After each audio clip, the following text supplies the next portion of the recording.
And we are live to another edition of All In on High School Sport. We have so many shows, I forget which show I'm saying.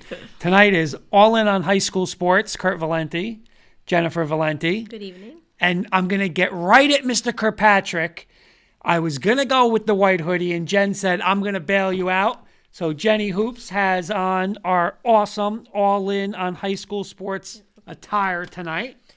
Courtesy of DMK Apparel. I want to give them a little shout Absolutely. out. So Coach Breslin, very good friend and former colleague of yours in the coaching world. DMK Apparel. First of all, he's been an absolute pleasure to work with. Just any needs, answers questions, timely fashion, so professional, and just always ready and willing to work with whatever you need and your wants and needs. They do screen printing, they do embroidery, uniforms, t-shirts, sweatshirts, more accessories like bags and the tag chains that you wear. They can offer an online store. They feature Under Armour and Adidas apparel. Again, anything you need, they are willing to work with you. So little shout out to them for these fabulous sweatshirts. More apparel on the way as well. So we'll be featuring some others, but DMK Apparel for all your needs. There's the All In on High School Sports. Yep. Hopefully this weekend we're going to get we're going to pick up our K&K Sports Show. And listen, Coach Breslin's the man. And what do you mean by former colleague? He could be my future colleague. Because remember when I asked him on air, if I ever become a head coach, will he become my defensive coordinator? He never said no, just for the record. Kenny Kirkpatrick saying good evening, everyone. Welcome to the best high school sports talk on earth. Coach Breslin saying good evening. Looking forward to the show. And thank you very much. He appreciates the support. No, thank you, Coach Breslin. Coach Breslin is also, I want to give him another little accolade, has been very helpful with the green screen technology for the show and helping us up it a notch. So also a big thanks to him for that. And when I say we'll accommodate all of your needs, I feel like I'm going to give a little insight into the Valenti marriage here. Kurt has trouble making decisions about what to eat for dinner. So when it comes to what color shirt am I going to get for the K&K Sports Show, it's an undertaking. Coach Breslin is extremely patient. Now, Kenny's saying, Jen, it looks great on you. I would love to buy a white one, but I have no idea what it looks like. What did you tell me tonight? Don't worry about it. I'm going to wear the hoodie. You don't have to bring it. I just said I'm wearing. You said I'm going to bail you out. I was ready to go. I just said I'm going to wear my hoodie. Yeah, it looks great. Well, you can wear the hoodie tonight because it's about 30 degrees in this house.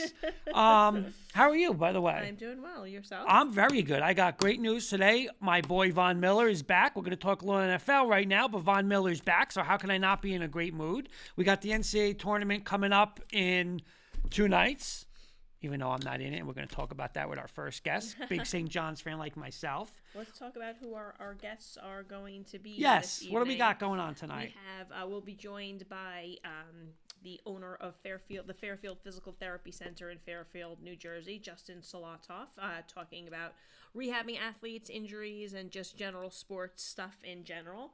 And we will also be joined by the Caldwell High School girls basketball program. We'll have Coach Amanda Keenan and one of her assistant coaches and 3 of her players joining us. A couple comments from our great friend Henry Zimenoff. He always chimes in on our K&K. He's saying the Colorado High School Activities Association released the preseason rankings for both football and soccer.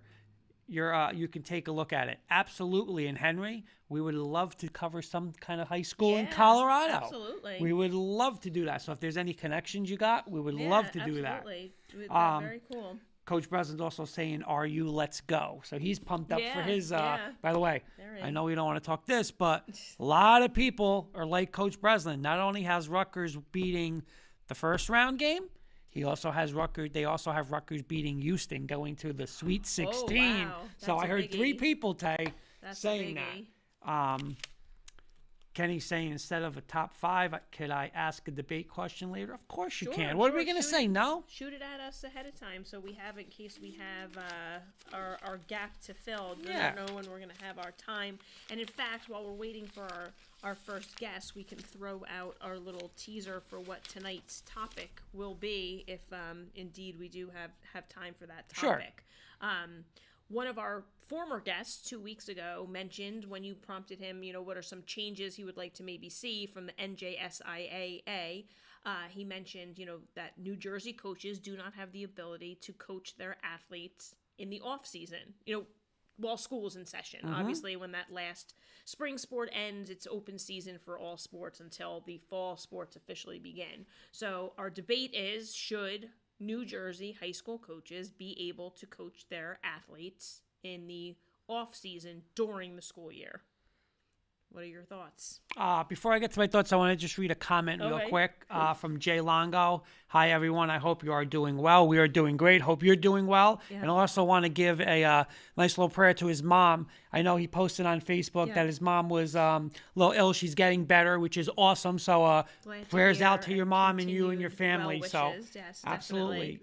Coach Breslin saying hello to Jay Longo. So, and of course, like Jay saying to Coach, hey, Coach. So, little side combos. You know what? I'm going to be honest. It gets to the part of, I don't know, we've had so many discussions with this. Listen, so many people just do it anyway. What is the point of saying when, you're not going to allow to do it? I mean, just let them coach them, have rules. And I know we have talked about this in the past about, should there be some guidelines and what should happen, but just let them do it. I mean, make it to where it's it can't be 12 months and, you can't be having these kids going, in basketball season, going and playing, baseball, like where it's your sport, but let them do it. I mean, it's just crazy. And like I said, that's the other thing is there's so many people who do it. Right. So, there's also people who do it and then get suspended for it. There has been repercussions for doing it because you're not supposed to do it. So, again, I know what you're saying, that there are people who do it, but they're not supposed to. It is the rule that you're not supposed to. Are there people getting away with it? Of course there are. And I think we have to go back to the reason why it was instituted, is there are people who go overboard. It is deterring maybe kids from playing other sports. There has to be some type of parameters in place. However, I agree. I think you should be able to. I have to be honest. I was obviously a high school coach for many years. I did not coach my kids out of season, but I was the girls director for a club team, and I had to be very careful about not coaching my kids who happened to be members of my club team. You know, in the fall, we traveled to tournaments. I had to make sure I wasn't on the sidelines. I wasn't coaching them at practices. But then it was eye-opening when I first started on the club circuit to compete against other clubs from across the country, and they were allowed to coach their kids. Pennsylvania, it was New York, I think even. It was like eye-opening to me. I just assumed as a young, naive coach that was the rules everywhere, not just in New Jersey. So I like Coach Breslin. When you start to play out of state, then the playing field is not equal. Right. See, I like Coach Breslin's comment. No, they should not coach during the off season. I think players need a break. I think it is important to strength train, but I also think it could be out of control. And I totally agree. And we've had this discussion how many times, where I'm not going to say you got to follow the NFL pattern or something like that, but just like Coach saying, you can't have somebody where it's basketball season and now it's, November, and you're going to have, I'm a softball coach saying, all right, girls, let's go every night. We're going to be hitting in the cage. Like, you can't do that. Like, it's burnout. It's going to ruin them. And it's basketball. They're in basketball. If they decide not to play basketball, again, you want to work out, you want to get in shape, that's fine. But it shouldn't be, we're going to have, hitting tonight, or we're going to be having, receivers running. Like, no. I agree with Coach. Right. The amendment to my statement based on Coach's comment is, again, when I'm thinking of coaching out of season, is that if my kids are playing something, like even if it's a camp or a clinic and I'm there, like I should be able to I think our first guest is saying they may be in. Oh, I don't see him in the waiting room. Okay.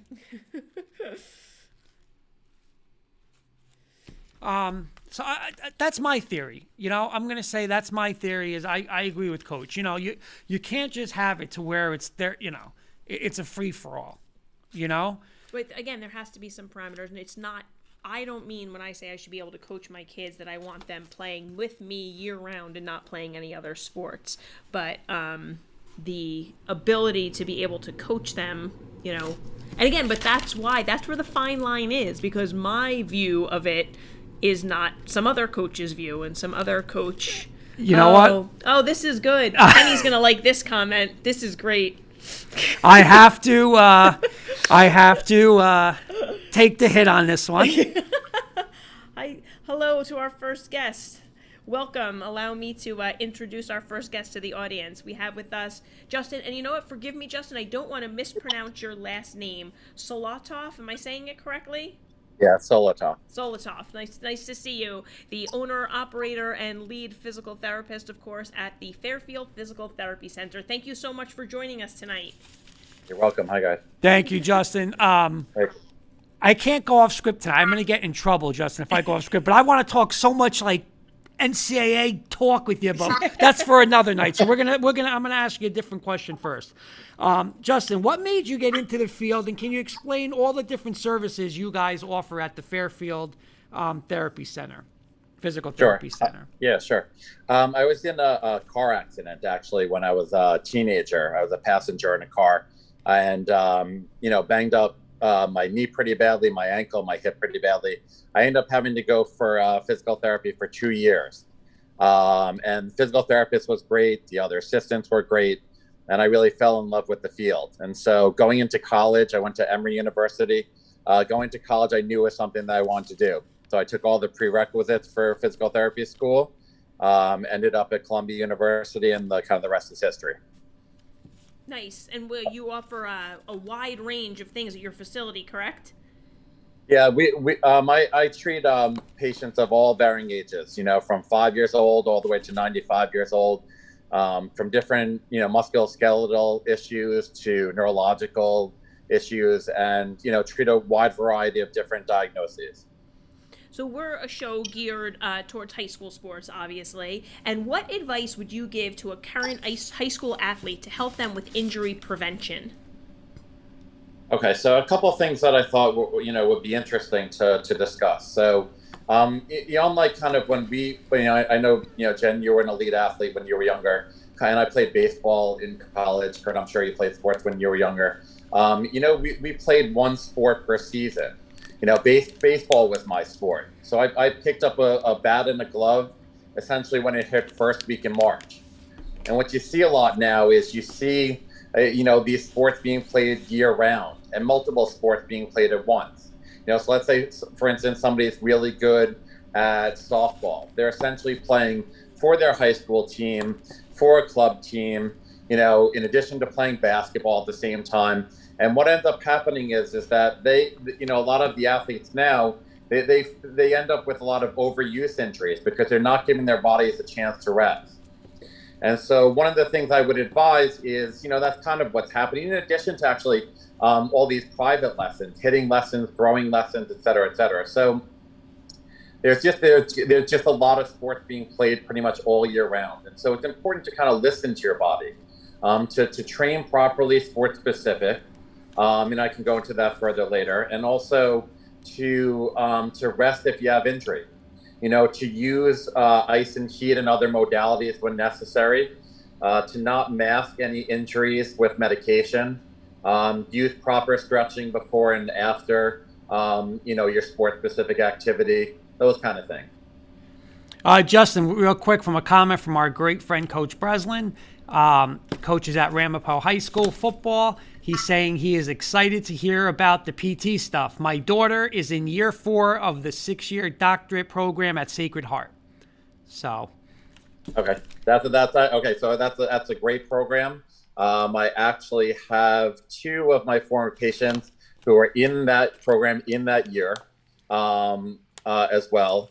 And a good friend of mine, Chris Zachariah, who was a wrestler at West Essex High School. Oh, former Fairfield student. Yes, exactly, right, exactly. And it's actually a great program. Kind of one of the things that I've been trying to to elaborate on Coach's point, that I think is very interesting is that they did not offer this when I was when I was applying to college and physical therapy school. They had a lot of pre-physical therapy programs that are available to students now. And I'm good friends with a lot of patients who are guidance counselors in the local high schools, Passaic Valley, Cedar Grove, Montclair High School, West Essex, and whatnot. And I've been advising them, if possible, to try to bring some of their students in at an earlier age, maybe like sophomores or juniors, to try to get to see if they are interested in specific types of fields.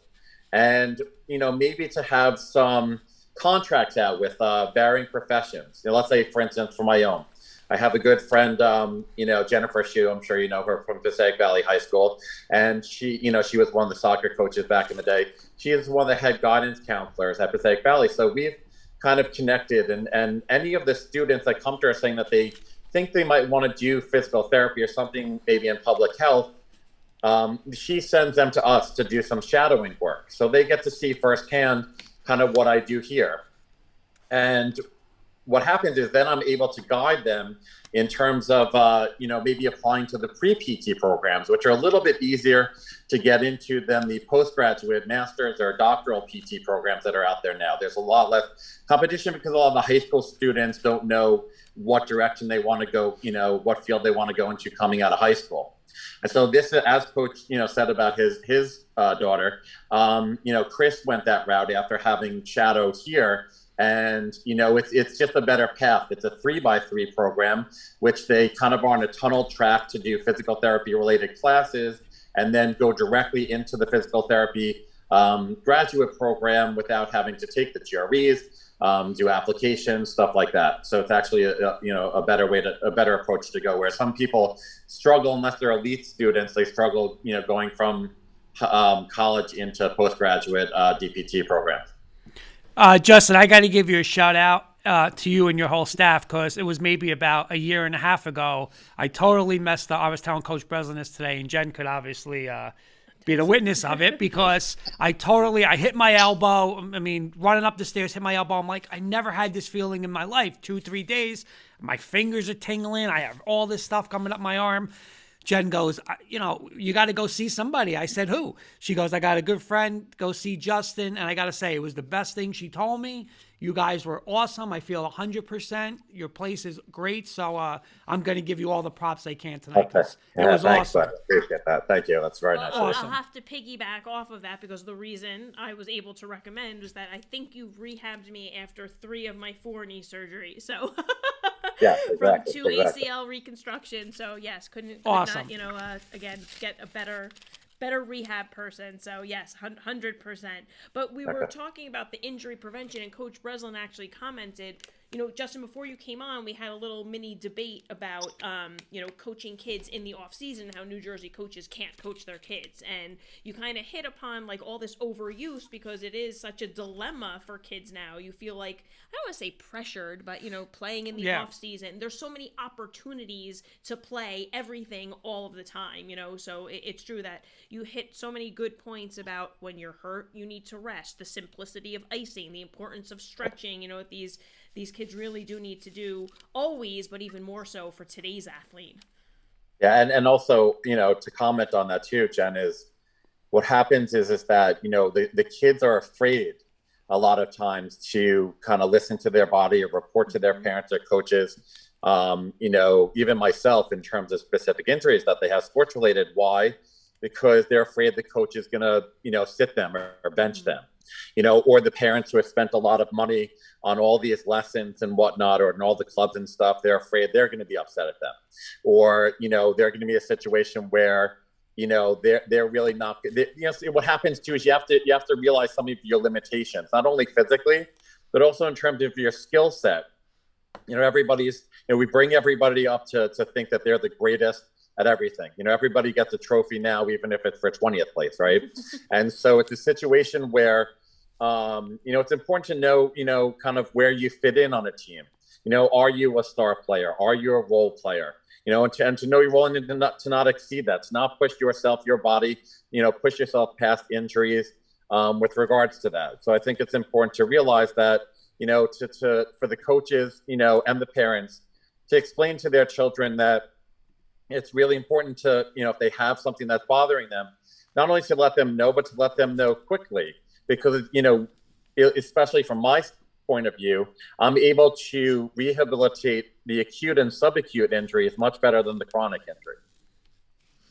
Justin, my question is, obviously you're a big sports fan, but how satisfying is it for you when you get a high school student, one of your high school athletes who you've been working for, they come in, they're upset, they're going to be out for a certain part of the season, and now you get them through, they get back. How satisfying is that for you to see them get back to that sport? Yeah, that's a great feeling, honestly. I know that, in addition to schoolwork and social issue, things that kids are very interested in, that the sports have become a big part of their lives, and it's really one of the reasons why I wanted to go into physical therapy is because I knew that I was going to be able to play an intricate part in kind of helping them back into getting towards to reaching their goals, so to speak, and so I'm lucky that I get a chance, not so much now, particularly busy at work and have a wife and 3 children at home, but I've spent a lot of time following the athletes through the years. I would at times back in the day, I would have 10 baseball players from amongst our high school team at once, 8 players from the Cedar Grove football team at once. And, I developed this I feel like it's important in the field to develop this interpersonal relationship. Not only am I treating them, but I'm getting to know the person as a whole. And so, they were almost like my own children or my own brothers or my own sisters, and I would love to go to their games all the time and watch them play and in seeing them succeed and return to sport and not get re-injured, most importantly, it's extremely satisfying. Nice. Justin, if you think back to when you first started in the field and maybe how things just like, even I can speak for myself with my surgery, seeing the change from, my first surgery to, 7 years later, the drastic technology changes and how fast things change. What's maybe like the biggest change you've seen, whether it be technology, treatment, or even diagnostics? What's a big change you've seen in your field? Advancement, that's a good question, Jen. I would say in terms of the diagnostic tools that the doctors have, in terms of the surgical procedures have advanced. I had ACL reconstructive surgery like you did. I had mine in 1985. I was in a long leg cast for 6 months. Oh. I have a scar that's about 14 inches long. Okay. Where nowadays they're in a brace for 4 to 6 weeks and the scar is like 2 inches long. We're able, based on the advancement in the technologies, to be able to push these athletes quicker. They rehab sooner. I couldn't go back to playing sports for, essentially 12 to 18 months. Wow. Now you can get an athlete realistically back on the field between 6 and 8 months. And so that's one of the things, in terms of the advancement in like continuing education classes that we take. We master more skilled techniques that we can utilize kind of in our large bag of tricks to progress the patient a little bit quicker. So all of those things have, in addition to better sneakers, better golf clubs, better tennis rackets, better equipment in general, all of those things kind of come into play in terms of making it a lot easier for an athlete now to be able to return to sport. Nice. All right, our next little section, Justin, and we end with is a little rapid fire. These are quick, fun questions. Not that the other ones weren't fun. Right. There are no St. John's questions, Kurt. Nothing? Wait, they're coming. It's my first rapid question, Justin. Listen, she put the kibosh. Listen, anytime you want, you come on our Wednesday sports show. We're going to talk tournament tomorrow. I'll talk to you. I'll text you tomorrow about that. But here's my rapid fire questions. I have a 3-in-1 St. John's rapid fire question. Number 1. Real quick, are you happy with this year's basketball season? I would say yes. Unfortunately, we lost in that first round in the Big East tournament to Seton Hall. I felt like if we could have won that game, we would probably have gotten an at-large bid to the NCAA tournament. Okay, second part of that question. What does St. John's need for next year? I would know about 3 days ago, I would have answered to keep the team together. Unfortunately, the 2 JUCOs that came in last year, Isaiah Moore, Vince Cole, already entered the transfer portal. So I would say we need a big. We need a guy who's 6'10", physical to rebound, and I would say we need a shooter.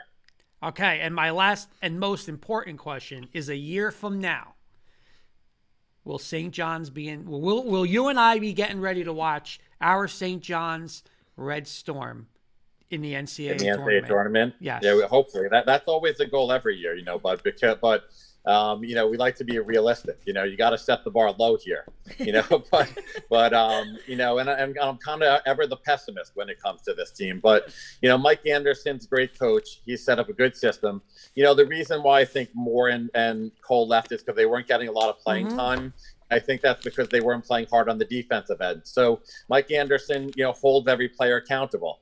And so he wants his players, and he wants his players to play his way, the 40 minutes of hell that he brought from coaching Arkansas, right? And so I'm happy with that.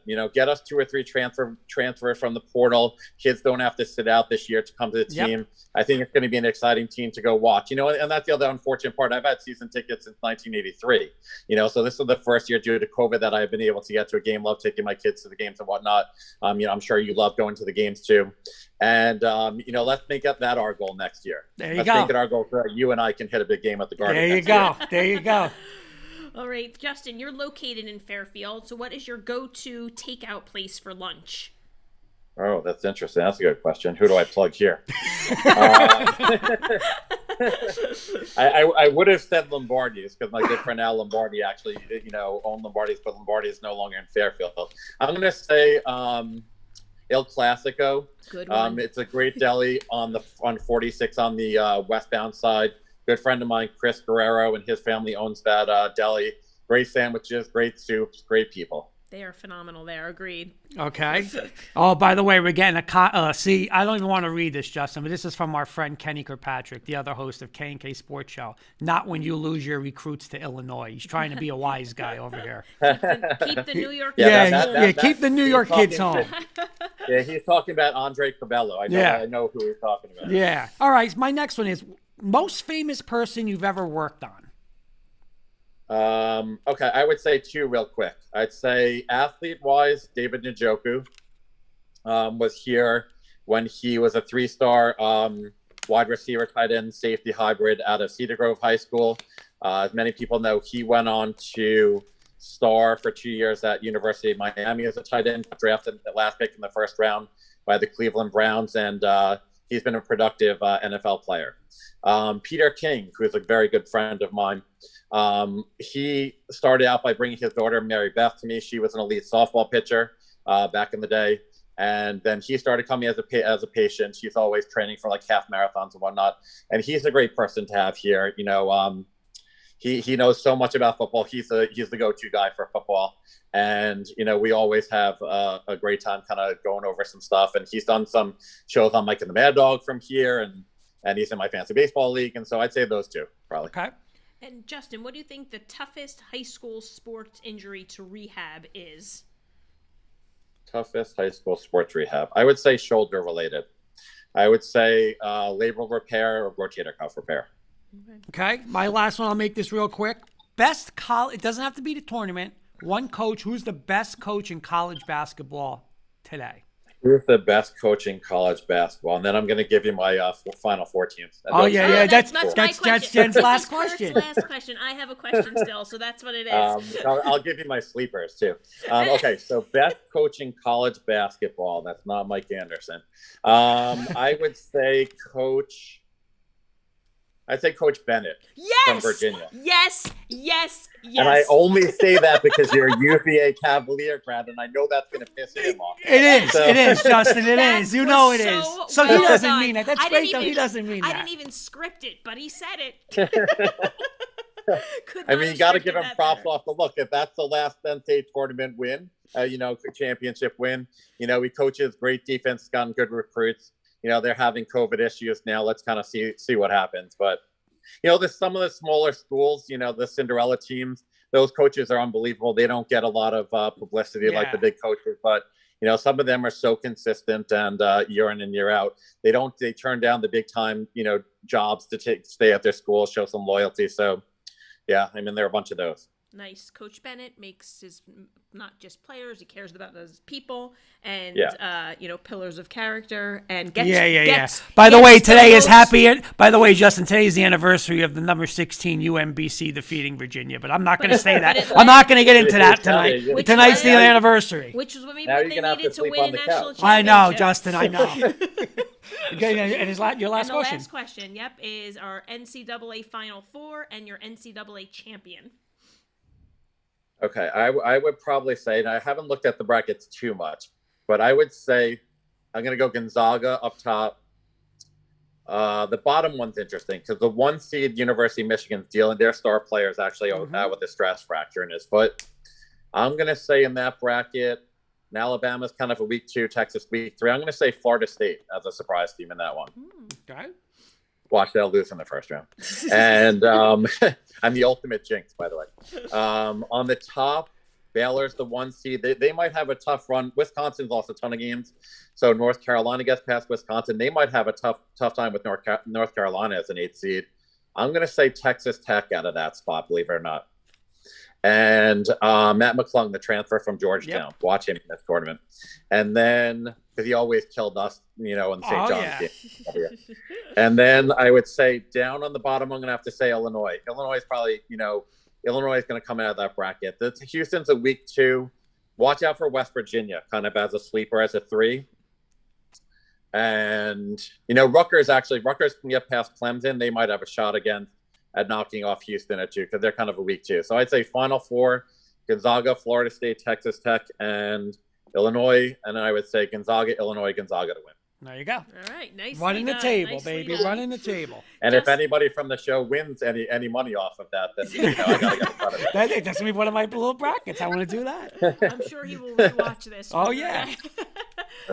Justin, thank you so much for joining us tonight. It was nice to see you, catch up, and of course, pick your brain about all things sports. Thank you so much. And please, Justin, whenever you want, come on our Wednesday show, talk sports.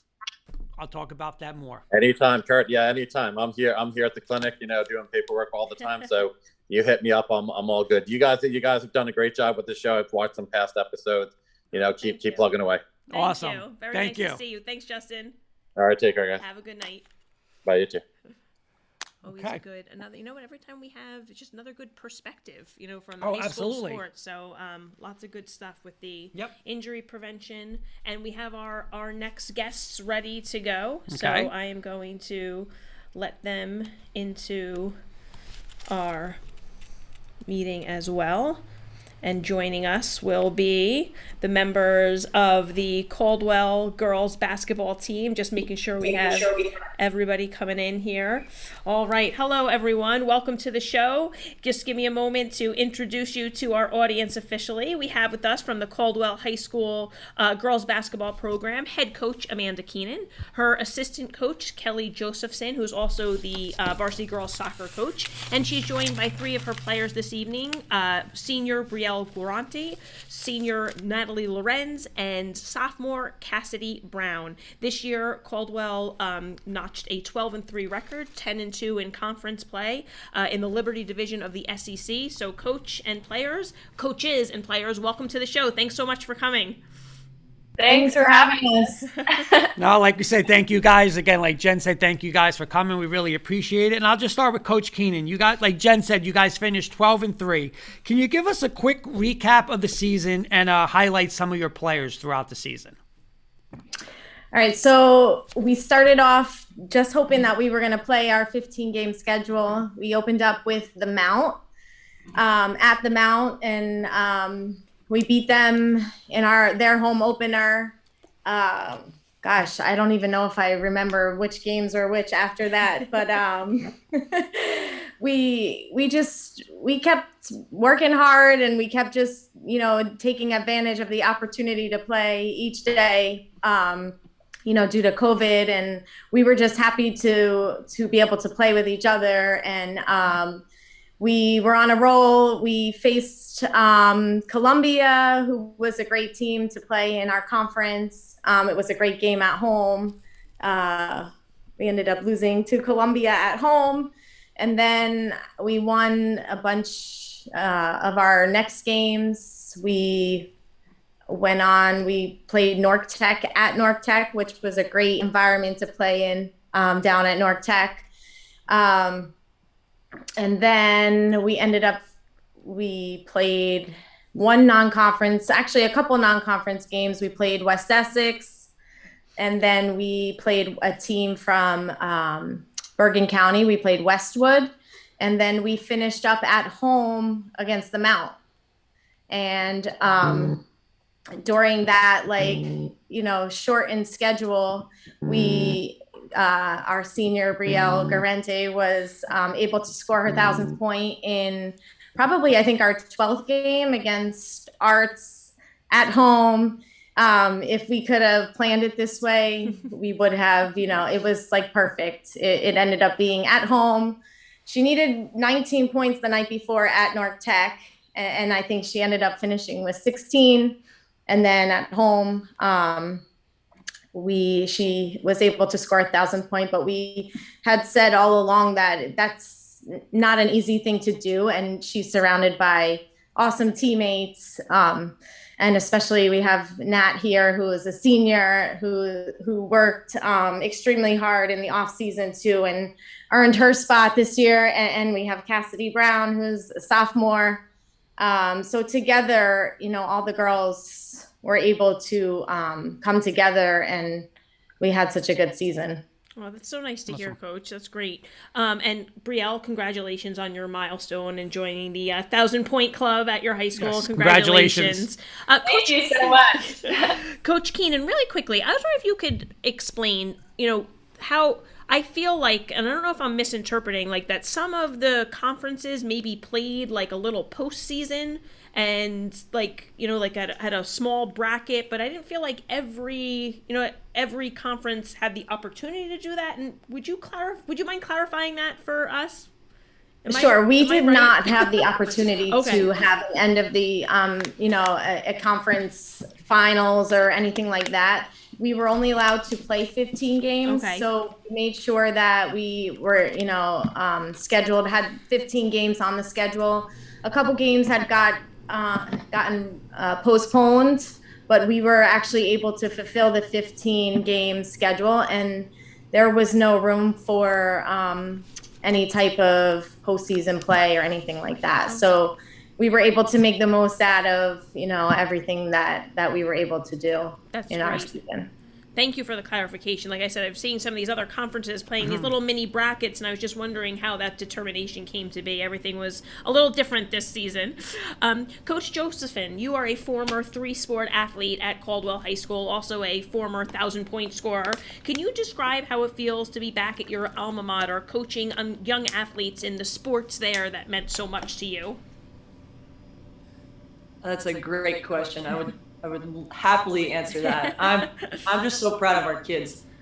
Our community is so wonderful and has welcomed me back with open arms.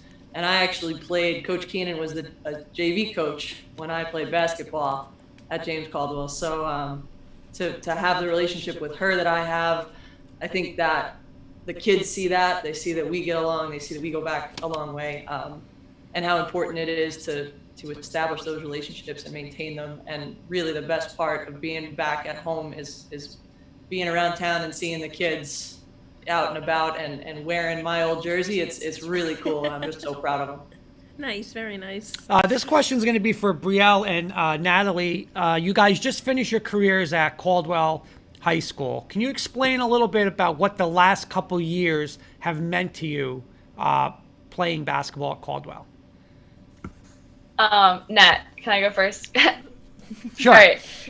So, it's still kind of setting in, but I think that these past few years, we've definitely changed the way people look at Caldwell basketball. And yes, we produced, great, pretty winning records, but I think that just the community as a whole has really appreciated the way we play, and I think we're fun to watch, which is most important. Like, a lot of people say, yeah, great game, it was so fun to watch, and that's what really means a lot. And Caldwell basketball is such a large part of my life, and it will never never go away. And like I said, it's still setting in, but I'm glad that we were able to do what we did, especially this year. I think we left our mark, and I'm happy the way things ended.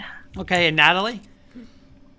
Yeah, I agree. It's so bittersweet because basketball has been a part of like all of our lives for so long, and I just think the past 4 years it's insane to see all the hard work we put in, and it's just so like exciting to see like that our hard work pays off, and I'm just so proud of everyone and so happy the way it turns out. It could have been a better senior year. We ended it perfect. And then this one's for Cassidy. You're the obviously you're the youngster on this panel, being the sophomore. But what have you learned from these two seniors and anybody else on the team, and how's that going to help you take a leadership role starting next year? Well, especially with all the seniors, like they opened us with open arms. Like it was amazing to play with them, and they were just great leaders, like on and off the field. They're always so positive, and like they pushed everyone else on the team to be better. So I think like not only am I going to take away from this season and last season from them to like include everyone, but I think like everyone else on the team is also going to take that away, because we really became like a family over the past 2 years with the seniors on the team. So I think it's just their positive attitudes that really helped everyone. So, yeah. Great. Very nice. Coach Keenan and Coach Josephsen, if I'm not mistaken, you guys have completed your third season together since taking over at the helm of the girls program. And I feel like you've built upon, each season that you've been there, 12-11, 17-9, this year in a shortened season, 12-3. So my question for each of you is, where do you hope to go from here? You want me to go first? Sure, go ahead, Coach. Well, I think that it's important to have a strong foundation, and with Coach Kelli and I now together and kind of not being rookies as much anymore, like we've kind of learned a lot over the last few years, and with the help of our girls and their hard work and their dedication and commitment to our program, like it's given us a foundation to build from. And like our expectations, like they set the bar high, and like the younger girls were able to feed off of them. And I think like we just go up from here. I know that the girls in our program now will continue to work hard. And again, it comes from them. It's their hard work. They come in the summer, they put the time in. And I think when you put the time in and grow as like what Cassidy said, like a family, like that's what we want. And, it doesn't happen overnight, but like little by little, like your pieces start falling into place. Coach Joseph, anything you'd like to add? Just to piggyback on that, right? So much of a program's culture, we can talk about it all we want. It really comes from the kids. And we've had such a strong group of leaders throughout the years, and we've learned what to do and what not to do, and how to have conversations with players and each other, that I think this year was a really good example of we have to embrace every day, because tomorrow's never promised, especially in a year like this. And Cass and Coach just said it, right? We become a family through that whole process, and it really is the journey that is the reward. So sure, we're looking forward to the future, but we're soaking in every minute that we get with these guys. Nice, very nice. To the seniors, this next question's for the seniors. You guys have had the opportunity to reflect on now, as you said, Brielle's kind of still setting in a little bit on your 4 years as a Caldwell High School basketball player. So let's say next year there's a young freshman, she's in 8th grade now, she's watching you guys tonight. What advice would you give to that young freshman next year just starting out in the program? Who wants to go first? Brielle. I'll go first. I would definitely say like to never stop working. Like I was fortunate enough to make varsity as a freshman, and I started as a freshman, so I was able to start all 4 years. But I feel like I was never satisfied with the way that I was playing, which then produced me to work even harder. So I feel like no matter how great you play or no matter how many games you win, like there is always room to get better, no matter, how good you are or how good people say you are or how good people think you are, there's always room to get better. So I would definitely, encourage hard work. Pays off. Mine is very similar to Brielle's. I would say to have confidence in yourself and to trust in your game, because over the past 4 years, you can grow so much as a player, and you will grow so much as a player with the help of Coach Keenan and Coach Kelli. And I think that's so important, because when you're younger, you don't know what to expect, and you may get nervous as you get up into the varsity level, but all your hard work will pay off. Like, I was a 1-year starter, but it was just the best year ever, and it's just so important to just believe in yourself, because you can do it, and you will be able to, have a reward for all your hard work. Great. And Cassidy, I'm going to take a little different approach with you as a two-sport varsity athlete. I'm sure it's a lot for you to balance your studies, your sports, and of course now we've been talking about it a little bit tonight, off-season training for those sports as well. Can you tell us how you balance all of that? It can be a struggle sometimes. Like during basketball, I had basketball and soccer, and I had to do my homework and everything. So sometimes it can become really challenging. But at the end of the day, I can just kind of take my time and focus and set in and just kind of know that my friends support me, my family support me. So with whatever I choose, they'll always have my back on it. But yeah, it becomes a little challenging, but I always find a way to get it done. So nice. I like to approach it with a positive attitude and keep my head high. Very nice. Look, and keep it up. I'm going to switch up my last question because boy. No, it's not bad. I just thought about it, and we kind of talked about it a little. So this is for Coach Kelli and Coach Keenan. Obviously, like you said, you guys had a successful season, an awesome season, and not only is it great coaching, great players, like you're saying, great teammates, but it's also the school, the administration, the community. Can you guys talk a little bit about the administration, the community itself in that area and what it does for your program? The community is just, let's start with the administration. We wouldn't be where we are without their support. They supported us, they've supported us through COVID, through times where, maybe they approve stuff for us to do, even in times where, we were, not allowed to be around each other in what am I trying to say? They supported us doing car washes, fundraisers to try to keep our lives as normal as possible. So without their support, we wouldn't, be where we are with our program.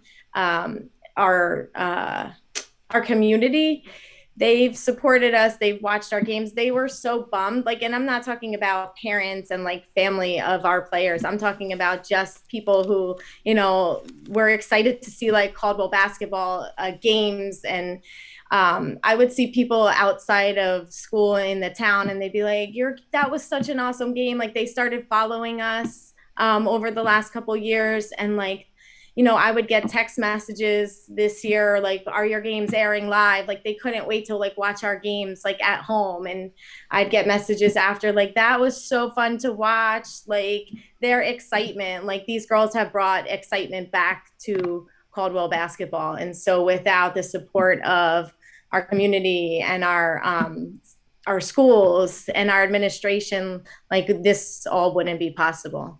I know Brielle was just up for the Senior Player of the Year in the state.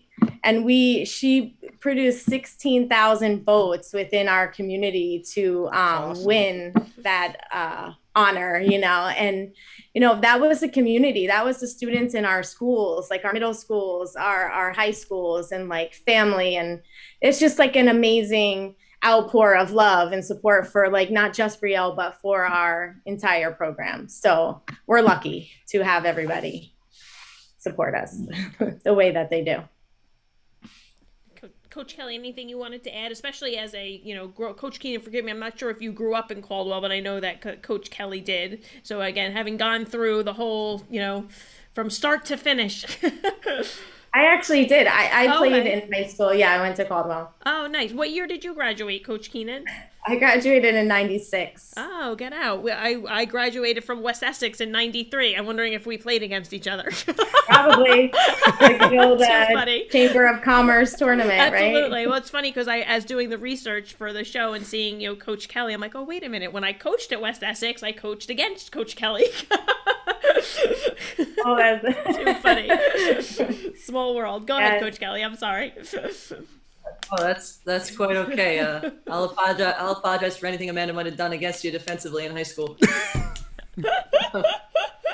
But no, I mean, Coach Keenan just hit it right with the 16,000 votes on a NJ.com poll.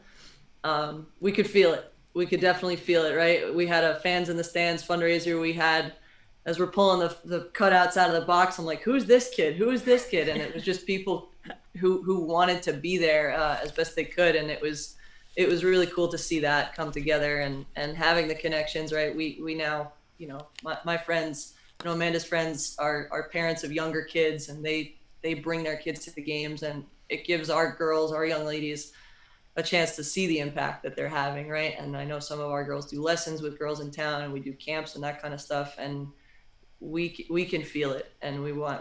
I thank you guys for giving us a platform to say thank you to them, because it really has made a big difference for us. And I think, Bree, if you guys want to chime in, I think that would mean a lot coming from you guys too. Absolutely. Yeah, I was gonna say if I could say something quickly about that, if that's okay. Of course.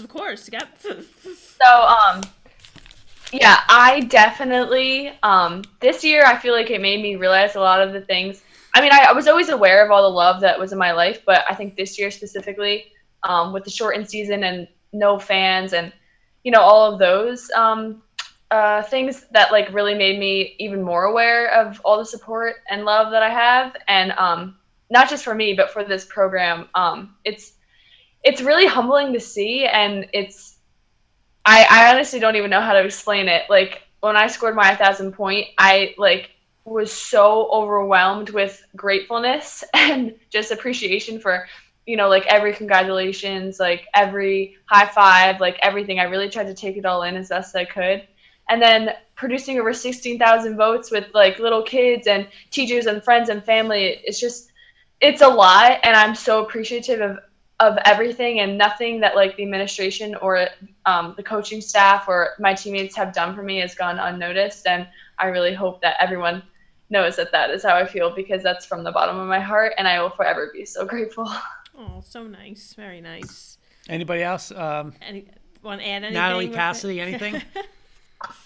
No, I just agree. I loved seeing, and in the past years without COVID, when the younger girls would sit behind our bench and they would watch us, and it just makes me so excited to come back and see them playing, and them playing like we did. And it just makes me think it's so crazy that now we're in, Brielle and I are seniors, and that we were those girls. We used to go to these games, and now it's just so crazy to see it come full circle.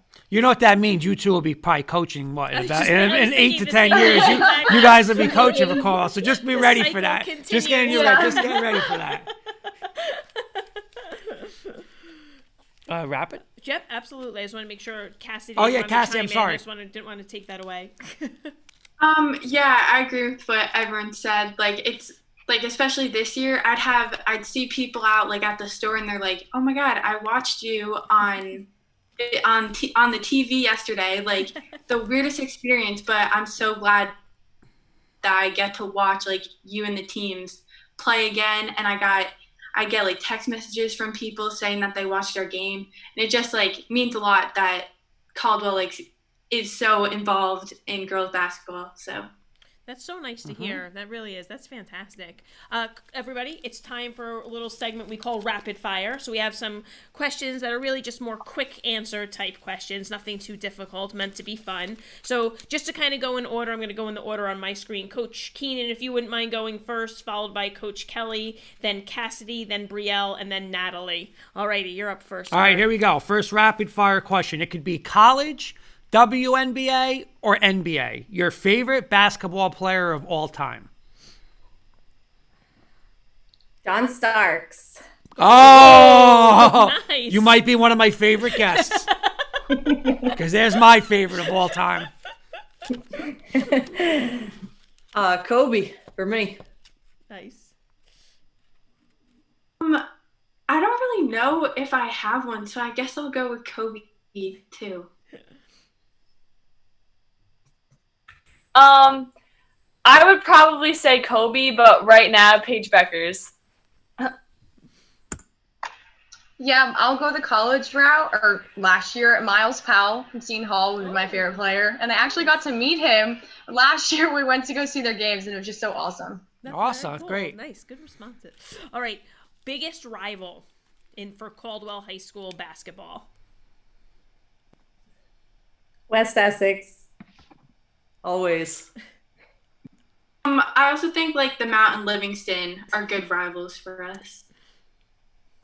I would first say Mount St. Dominic, just because we're in the same town, and then West Essex after that. I agree. West Essex and the Mount. Okay, my next one is it's getting nice out now. So we always like to venture out, and we want to get some treats, some dessert. So, what is the best ice cream place in your area, near your area? You know, give us a couple good ice cream places. What do you got? I'll have to go with Gelati's, and they're always very supportive of all our programs as well. Yeah, little story on that. After Brielle scored her 1,000th, we got these little cookie ice cream things from there. They're outstanding. They're very good. I gotta give my hat to Calandra's too, though. They're pretty good. Nice. Their ice cream down Okay. here. I actually never had Calandra's ice cream. Good to know. That's Check on it the out. list. Check it out. Carvel's a good one too. I like Carvel. I would say Gelati's for sure. The ice cream sandwiches, the cookie ones, are my favorite. I would say Gelati's. Okay. All right. So when I grew up in North Caldwell, so I think of the Caldwell area, I think of like designated like the Dunkin' Donuts at the top of Bloomfield Avenue, right? You got your upper Dunkin', and then you've got the Dunkin' Donuts at the bottom, right? And we call it maybe lower. So I'm asking, if you're a Dunkin' Donuts drinker, you can defer to Starbucks. Are you going to upper or are you going to lower? I am going to Starbucks with my pink drink. I actually go a little more local. I like Rockin' Joe's. Oh, nice. I prefer lower Dunkin'. Me and Cassidy talk about this all the time. It's like a town debate. I think upper is better. That's good. I would go with Coach Kelly. I work at Rockin' Joe, so I'd have to say Rockin' Joe. It's the Very best nice. there. We had a whole mix on there. That was There good. you go. Okay, Awesome. my last one is, I'm not sure if you guys are NCAA college basketball fans, but if you are, who is going to win the NCAA men's tournament? Because I know you guys are all going to say UConn's going to win the women's tournament, so I'm not even going to ask you that. But for men's, if you had to pick, who would you pick in your bracket? Who is going to win the NCAA tournament? My team is out, so I stop there. It's out. Who's your team? Duke. Oh, okay. Oh, so they're out. They're not even in it. So I'm going with I don't even know. We're going with Villanova. Okay, there you go.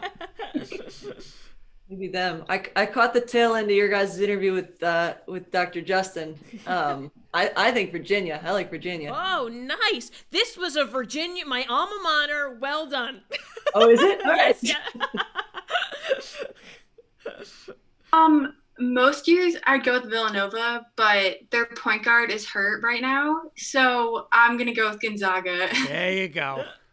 Yeah, Gonzaga's, I think they got it. Jalen Suggs is A like stud. no one else right now, so.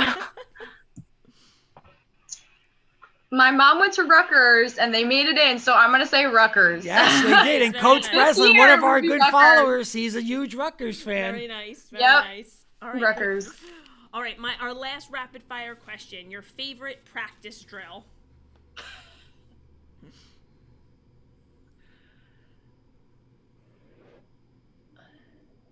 All right, I'll go first.